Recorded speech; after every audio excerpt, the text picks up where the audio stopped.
YouTube and Facebook as well. Perfect. Hopefully my audio doesn't sound like trash today. I'm just tuning in on Instagram for the short term because I really want to be able to focus on YouTube since YouTube was a disaster yesterday night. So for those of you who are here on Instagram, you're the first ones to arrive. Going over to my YouTube channel, which is the same name, ENTP Life. I'm able to see your comments a whole lot clearer.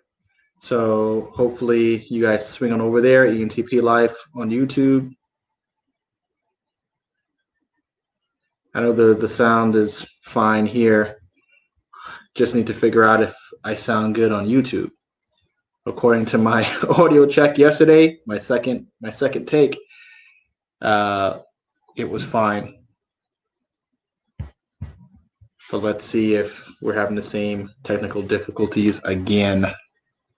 Hey guys, I see some people coming in on YouTube now. I'm only going to keep Instagram open just for a little bit. And I'm going to just do everything on YouTube because I really want to perfect that. Because I want to try to get this camera set up right, even though this is not my permanent setup. This is a setup that I'm going to be using, and I want to start streaming with my DSLR instead of my onboard camera. So guys, those of you who are on YouTube, please tell me if my audio is coming in clearly. Yesterday, it was coming in very staticky, and I want to make sure that I've resolved that problem. So please just give me a thumbs up or something along those lines in the comment section, just so I know where I stand. You guys on Instagram, make your way on over because in about 1 more minute, I'm going to be porting over and ending the dirty work. I got the all clear, just giving it a few more seconds. All you guys, please, on Instagram, make your way on over to YouTube to catch this. Joseph, welcome. Ellery, what's up, man? Southamptonian, what's going on? You're a bell. Got everybody here. Make your way on over to YouTube, just so I could get that going. Sorry about that. And we're giving it 30 more seconds just for a few more people to populate, and then we're going to get into another episode of The Dirty Work, my daily vlog. Kana, startup, what's up? Kana? Is that Kana or Kana? And what is the basis of your startup? Are you coaching startups or are you forming a startup? Curious. All right, so I'm logging off Instagram. Make your way on over to ENTP Life on YouTube. Let's see. Okay. So welcome to another installment of The Dirty Work. This is an ongoing blog that I started on Instagram, and I'm trying to test it on YouTube to see how you guys who are following on YouTube like it. The Dirty Work is meant to focus on everything that takes place between, I guess, your successes and failures. Here in the social media world, everybody seems to promote their highlights, and that kind of annoys me. So when I was on Instagram, particularly Instagram focuses on immediate photos and really showing what your lifestyle is and the best version of yourself. I'm not really the most engaged Instagram user, and I didn't understand that format. I wanted to try something that would resonate with me, which was showing the details as to how you arrived at this perfect moment or this celebratory time. And that's where the Dirty Work daily vlog was born. And showing you the dirty work of what really goes into life as an entrepreneur or life in your business. How is it really to be a real estate flipper, etc. Now, the way that I'm setting this up, I'm still trying to formulate it and get my structure down. But so far, what I like is to start off with the tip of the day, then kind of how my day went, and more or less the theme of the vlog itself, and then immediately into Q&A for the last 15 minutes. So today's tip is to take and move your profits, whether it's from your business or your savings, and move that into real estate as aggressively as you can. Main reason for that is because you're going to typically see a 4 to 5 time multiple on your money by just acquiring real estate using a mortgage. And I'm going to go into that in a little more detail. For those of you who are new to my channel or aren't familiar with me, here on ENTP Life, we mostly talk about real estate, business, and then everything else that I'm interested in. And I recently developed a course called Killing the American Dream, which is really to walk people through step by step how to invest in 1 to 4 family real estate. I launched that through my website, ENTP Life. And next Thursday, I am doing a 1-hour seminar, kind of going through the steps of what it's like to invest in 1 to 4 family real estate. Naturally, it's an upsell to my program.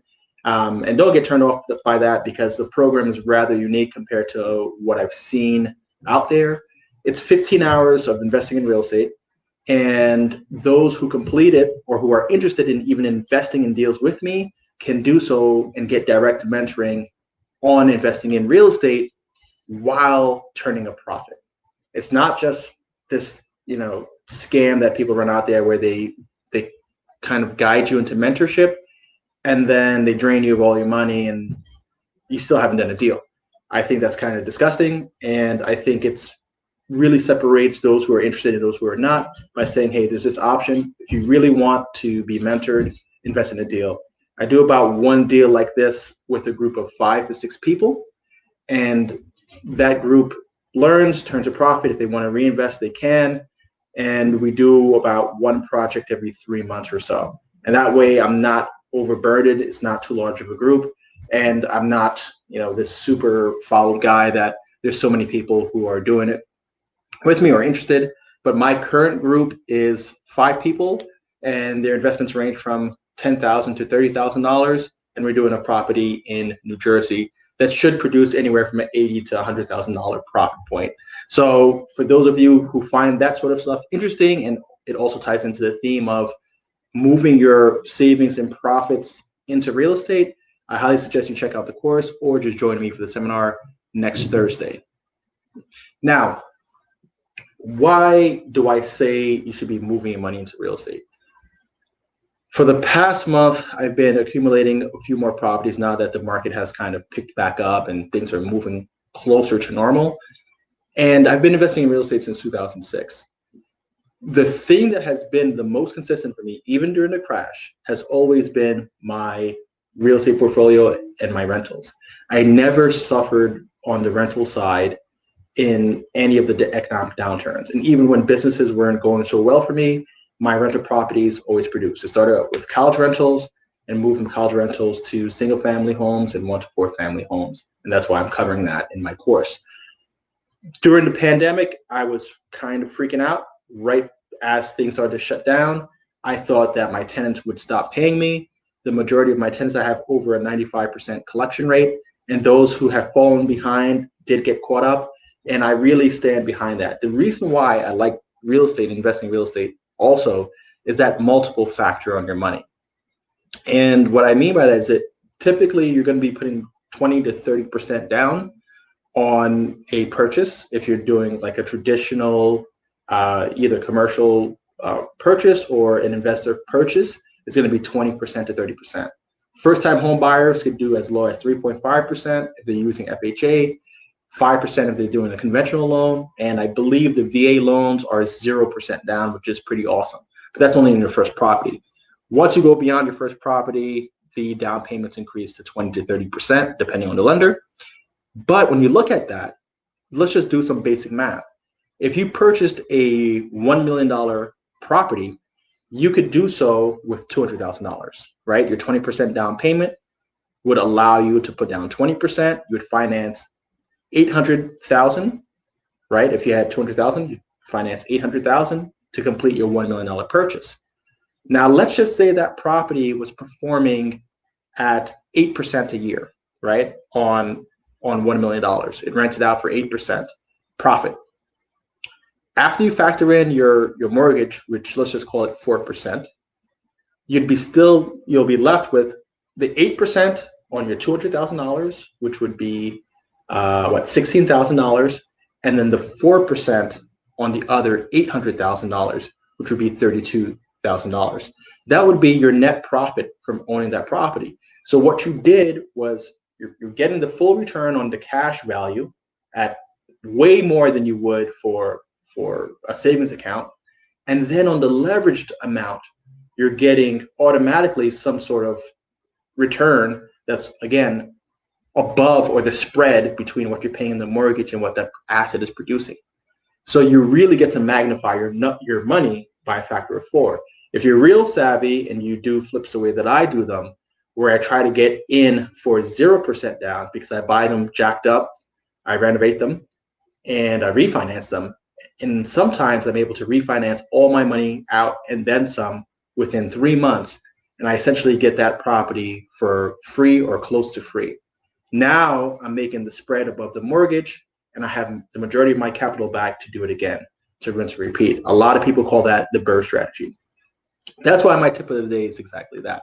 Now, what did I do today aside from I finally sent out some funds for a property I'm doing up in Slotsburg. So I wired the deposit for that. I had a meeting with a home health care school. I had a meeting with a person who's pretty prominent in the South Asian community, because we are marketing to that audience to build our patient base here in New York. So we're trying to figure out exactly what services he's going to provide for us. I also went to my other home care agency in Queens just to check up on things and get a lot of my work done. I signed off on an accepted offer for a property I have in Jersey, and I traded for the day and took a kick to the balls because our president has announced that he has coronavirus. So the markets have been jittery, and I was pretty highly leveraged in Amazon and took a little bit of a loss today. And that kind of rounded up my day. But like many of my days are kind of scattered through everything that I do, just home care, stock trading, investing in real estate, my social media channel, and I dibble and dabble in other things. Now, that's pretty much it for an explanation as to what I've done for today and give you a sense of kind of how my days break up. I don't go into too much detail as far as like what is the process of wiring funds to buy into property. I think that would be kind of boring. So at this point, I am going to turn it over for questions or see if there's any questions that have already popped up that I can address related to real estate or anything else that you might have on your mind.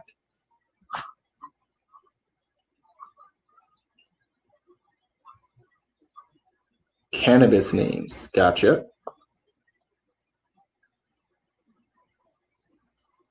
Thank you, Ellery, for saying that. Says that this is much better on YouTube. I really like YouTube. YouTube's my favorite platform just because I get to learn so much. Anything that I need to physically do, my first stop is usually YouTube. How do I program a camera? How do I edit in Photoshop? How do I edit it in Adobe Premiere? How do I use Adobe After Effects? Whatever it is that I'm trying to learn how to do, I will go to YouTube and see if there's a tutorial for that and just follow those directions. I use it to look up recipes.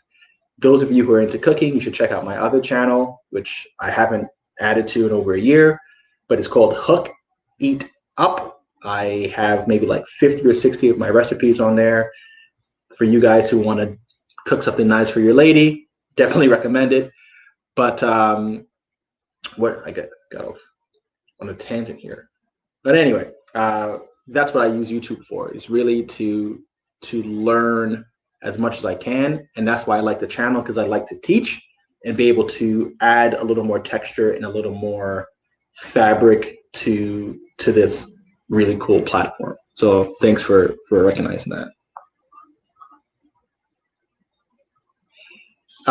One question that I have here from Ryder Dara: to use VA, can it be your parents or your family member? I'm really not sure, but I would imagine if you had a VA parent or family member who is looking to claim that property was their primary residence, I I guess you can, but that would kind of fall into the realm of mortgage fraud. And I don't think you want to get into that scenario. And I don't think they want to get into that scenario. Technically, can you? Yes. Ethically, should you? No. But you need to figure out what works for you and what you're comfortable with. But I think that's the short answer. If you're curious about that, you might want to check out or just reach out to a mortgage broker and find out exactly what are the limitations. Or you could Google the limitations of the VA loans. Can you co-sign a loan for a family member? I'm pretty sure that for the VA loans, it's meant for the veterans. It probably could be like parent to child, maybe even.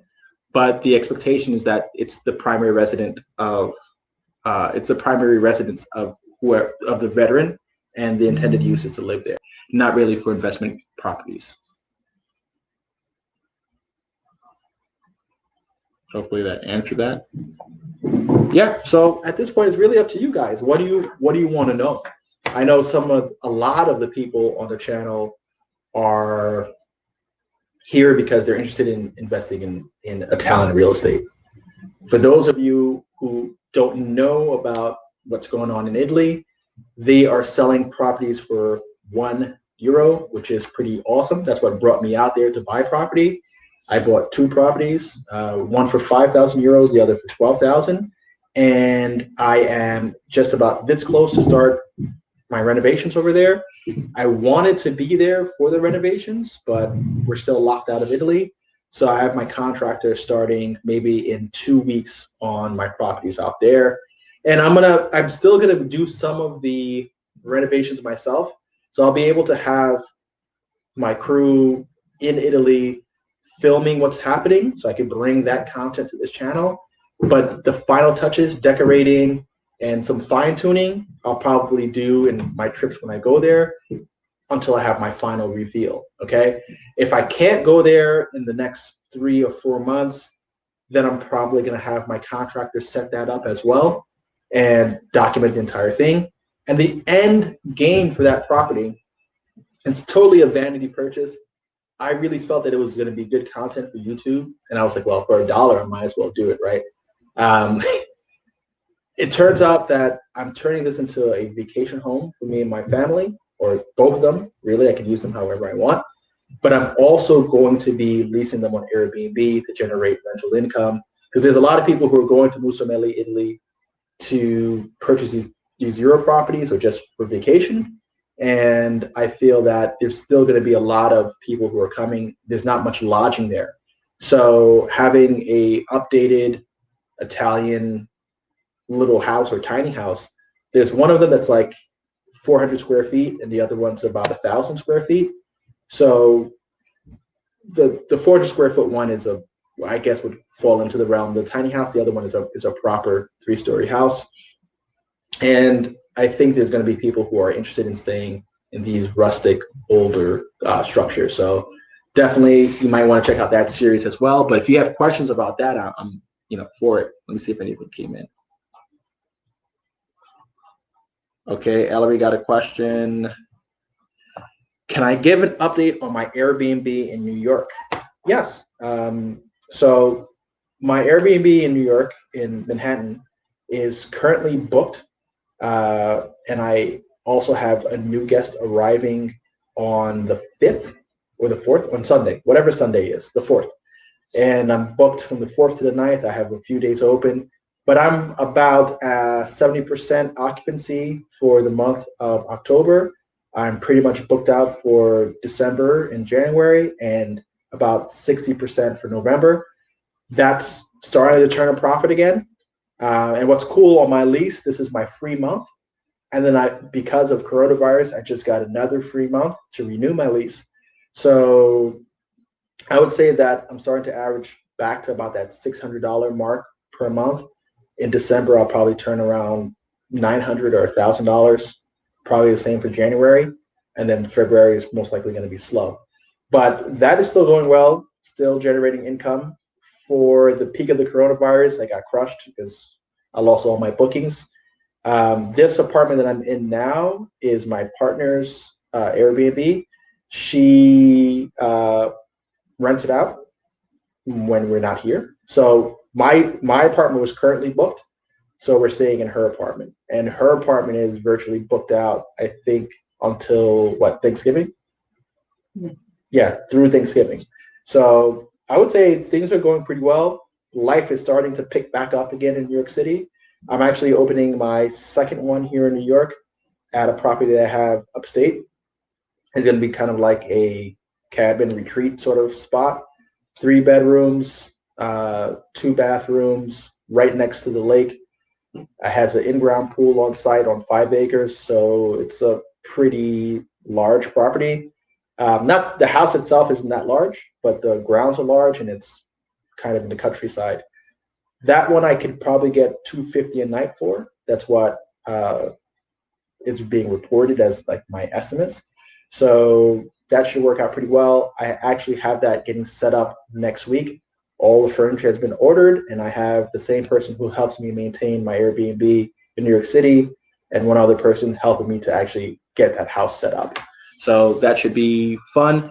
I hope to have that featured here on the channel, showing you how much it costs for me to set up that house, what my logic was. I've already covered that property here on the channel. That one is the property that was like, should I rent it or sell it?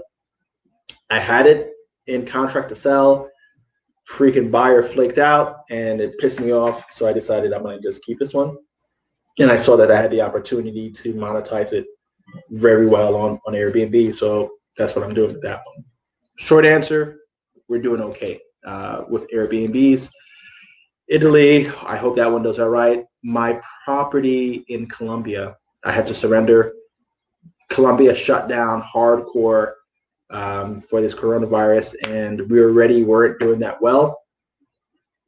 Done deal. So that's an $80,000 loss, and lesson learned, I would say. Let's see if there's any other questions. Right now we're on 22 minutes, so that means that we have 7 minutes left before I cut out. So if anybody else has questions, definitely let me know. If you guys are here, I'm looking at my other screen. Since you guys are here, make sure that you like this video, share it with anybody that you think would find it useful. I would say that my typical subscriber is someone who is interested in new things, someone who's interested in making money, people who love traveling, and people who like to dream out loud. I'm a bit of a dreamer, and I'm a bit of a romantic in a way, where I like to take my ideas and bring them into reality. And I also like to work with other people and help them bring their ideas and their dreams into reality. So I think if in interacting with people who are subscribed to the community, I notice that they're more or less the same way. Kind of emotional people who feel that the way that life is currently, working in the machine, doing the same thing over and over again, it just isn't for them. I tend to maybe attract people who are a little bit kind of like, best way to put it, maybe artists in a way, people who are non-conventional, sort of march to the beat of their own drum types. Those are people that I identify with, and those are people that I think identify with me. But for those who are truly all about the money, truly all about the business, you're in luck, because it tends to be my way as well. The reason why I'm so focused on that, I have to explain to people a lot, is not that I'm like this money hungry, greedy person. I focus on money because I think it's the enabler for me. It enables me to create as much as I want. It enables me to go where I want. It enables me to provide what I want for my family.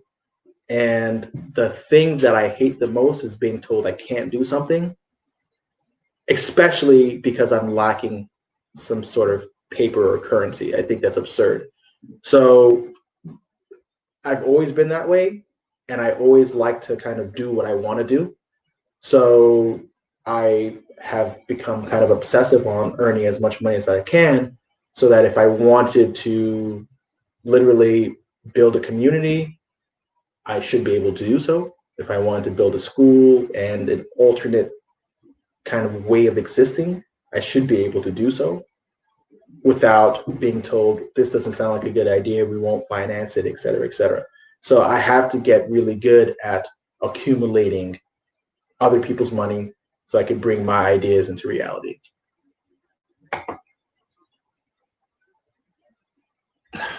How am I doing all? Hey, Brandy, what's going on? Welcome, welcome, welcome. You're not the only dreamer. I know. I know I'm not the only dreamer. I love dreamers. And like I said, those are the people who resonate with me. People who are out there thinking of other things and just looking around and saying, this can't be life, right? This can't be what it's all about. And then they start to fantasize about the alternate, and then they start to move more and more into the dream world and make that their reality. So I'm glad you're here and welcome. How the kids doing and how's life? I saw on your Instagram you were a bit salty about something, but I admit I didn't watch it all. How am I doing it all? I'm not sure. Could you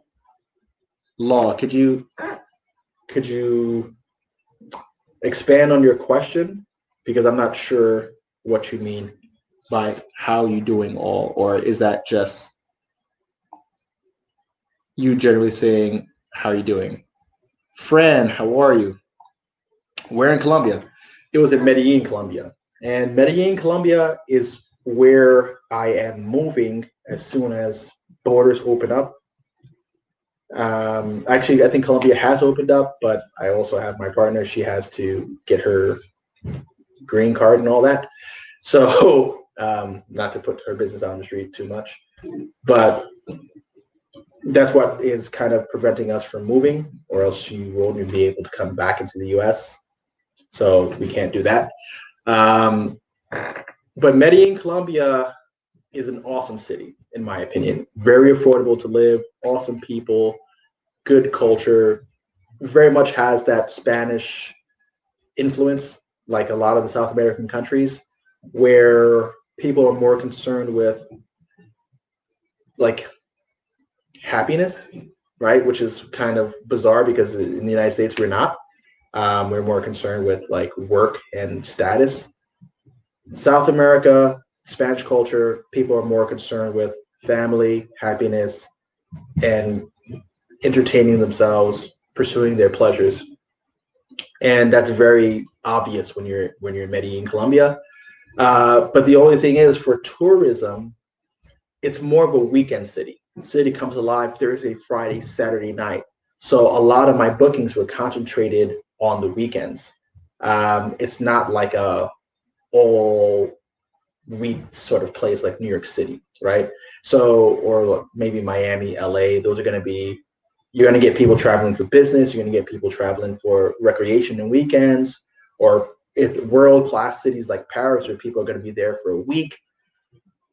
Medellin is not one of those places, and because of that, you get low bookings. And since it's such an affordable country, Colombia as a whole, the amount that you can charge isn't quite dollarized. So you might have a one-bedroom apartment that you can rent out for only like $45, $50 a night. Meanwhile, in that same apartment in a New York City, I can rent for $200 a night, $150 a night. And it just completely different market. Beautiful city, beautiful place. If you haven't been, I highly recommend that you go. Got some new comments. What the hell? Oh no. Oh, I'm gonna have to switch this up real quick. Yeah, sorry about that, guys. Aha. Yes. That's why I have to keep it to 30 minutes.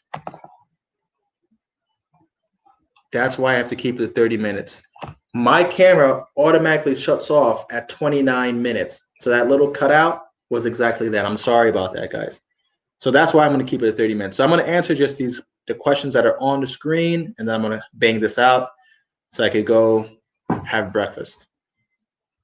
This is my first meal of the day. I've been neglecting myself today. How many properties do I have?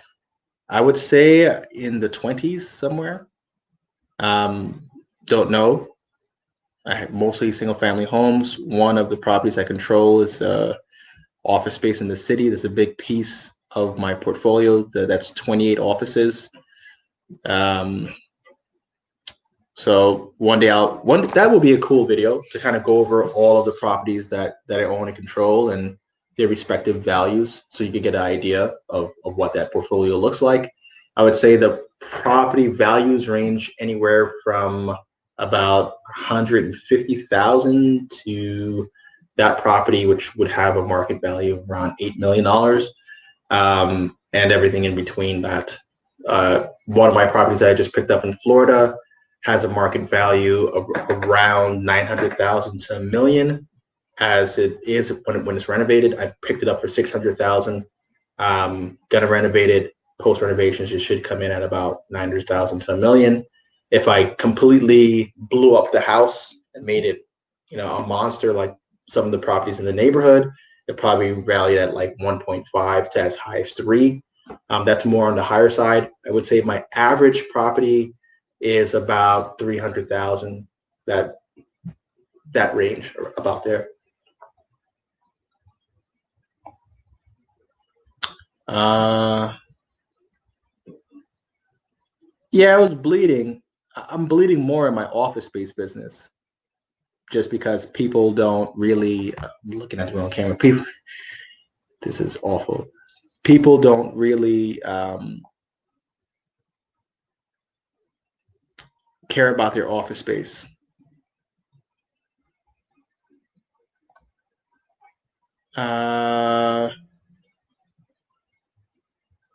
Let's see. Here's another question. Lamore, maybe that's what. Laugh more. Duh. Jeez, laugh more. Yes, we all should. If you know someone who would need a job, would you recommend him to me? Could you expand on that question? If you know someone who would need a job, would you recommend him to me? As I have a job for anyone from the US. Curious to know that. Just kind of shoot. Like, I'm gonna put my email address here.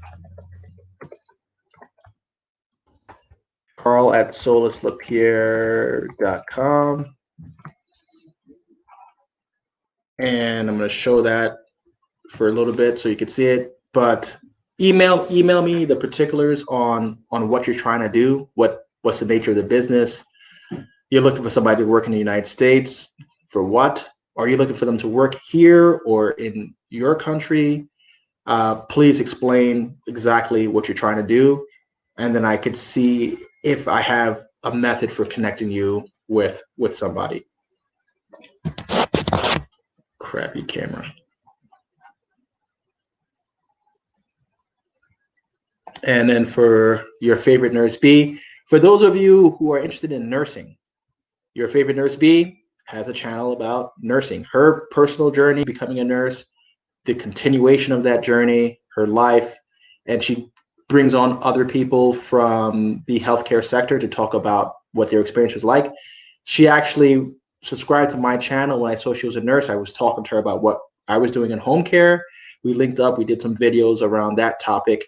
Really cool person, sweet person, not brutally honest, but truly honest. Could be brutal depending on, what she's saying about you, if you're the target.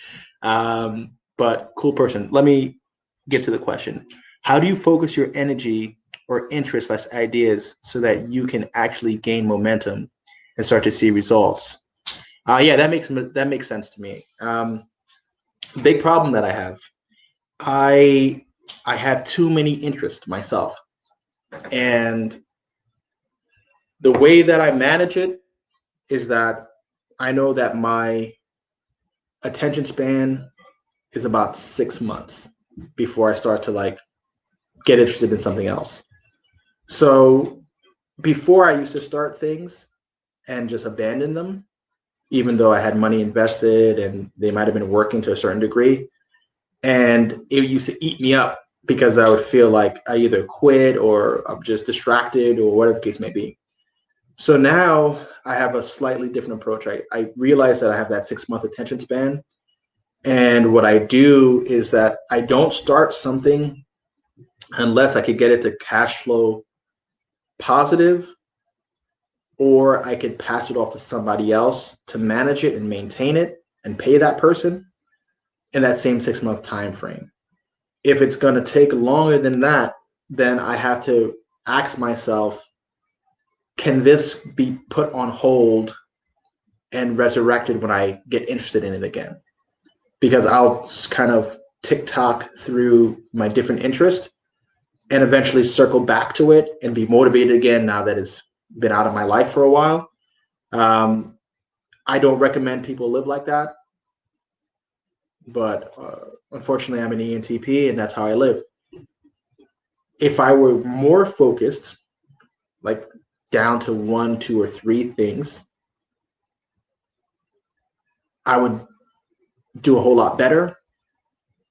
The thing that I like about what I'm doing, like real estate, that the reason why real estate works for me is because it's project based.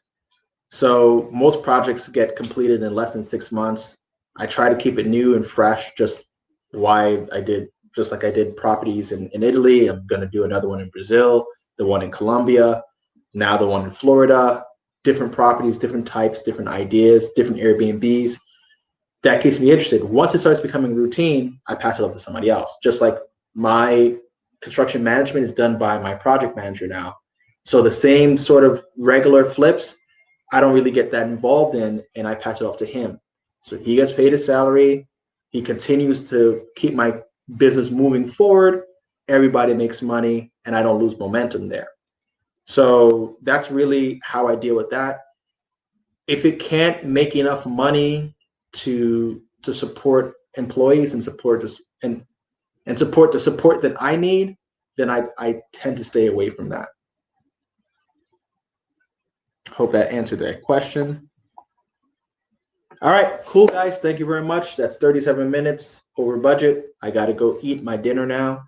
I hope you enjoyed. Please, any kind of feedback that you could give me, you know, if you're watching this later and not real time, let me know. Obviously, my camera scenario I'm aware of, so you don't need to tell me that.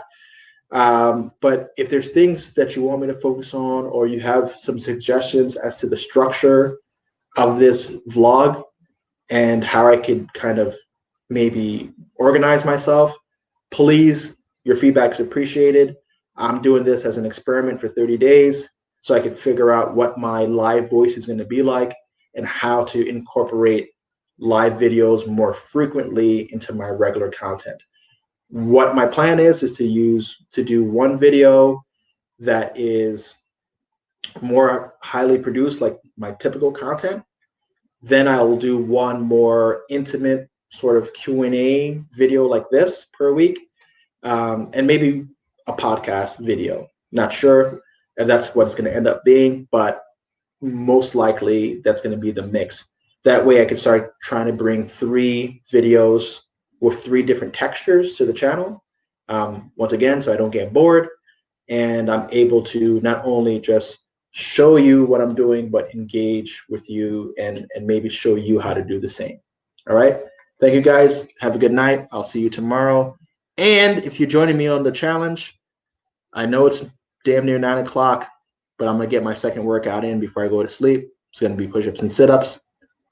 And I need to cancel my gym membership over here. God damn it. All right, guys. Good night. Let me stop wasting your time.